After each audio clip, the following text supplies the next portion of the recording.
Hello! Today I'm going to cover how to sort through a Junction object and make some updates on related records when you have the option. So let's do it.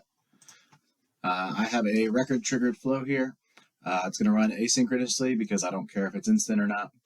My conditions are a certain set of fields get changed. Let's go in here and take a look. So the record is updated. That's solid with what I'm doing. We're looking at the account. The logic is it needs to be an HOA account, which we have this fancy record type text field here. I would not recommend this for other organizations, but it exists in mine. And then if the instant leasing field, maximum days to lease, or minimum days to lease field are changed, then I want you to run as an after save flow, and please do it asynchronously. I don't want to tie up that bandwidth for no reason. So how in the world does this work? We're going to get our related HOA property association records. The HOA property association records are a junction object between our account and our property object. Property is a custom object for properties, and it basically is our way to relate multiple accounts to multiple properties. So if the HOA account is our account in question, then we're going to get all of those records, store them in a collection variable. Then we're going to loop through those. I've got this wonderful decision here, checking to see if the property is a match.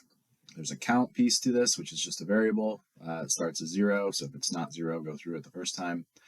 And then the current item in our loop, the property, if it does not equal our property ID here. I think I took my filter out. I did take my filter out. Goodness gracious. That's not very helpful now, is it? We want to sort this bad boy. It's not a filter, it's a sort. So we're going to do that. Sort by property. Go ahead and workshop this as we're going. It doesn't matter what they're going with, and there's not going to be empty strings or nulls because that is required as part of the junction object. We're going to keep all of our items. So that way those will go in order by property, so that's great. So if there's an account that has 15 HOA property association records to it, and for whatever reason there's a duplicate, now that duplicate will get switched. So thanks for working with me on that.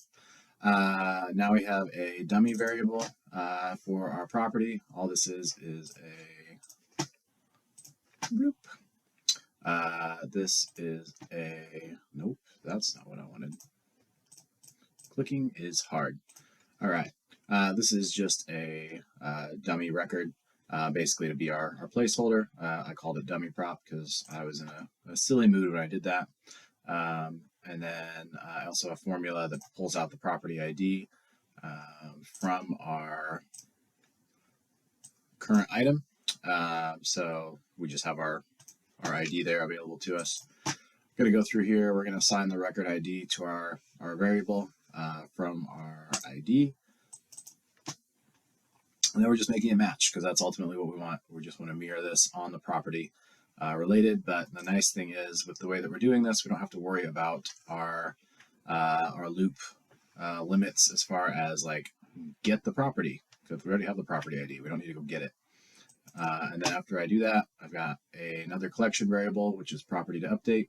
I'm going to add my dummy prop, and then I'm also going to add one to my count. That way I know that that initial go through here no longer counts, and we need to actually look at the property at that point. And then after all that's done, we just update our records, which is a whole lot of fun. So the value in this is ultimately we get to update a whole bunch of records without doing any more gets besides our initial one, and then we just get to do that final update at the very end. What does this look like? I have some properties here. I have this lovely named one. I also have Bullshit Lane right here. Both of these have property association records related to this HOA Westfield, Indiana record. HOA Westfield, Indiana. So if I come back to my Westfield, Indiana, and I make an update, let's say we change instant leasing, save that, do a quick refresh because this is asynchronous. Take a look at this lovely named record here, go over to leasing, and now instant leasing is no longer checked. Same thing over here on Bullshit Lane. Instant leasing is no longer checked. Test Avenue, there's nothing there because there's no HOA Property Association record. And that, my friends, is how that works. Thanks for tuning in. Hope this is helpful.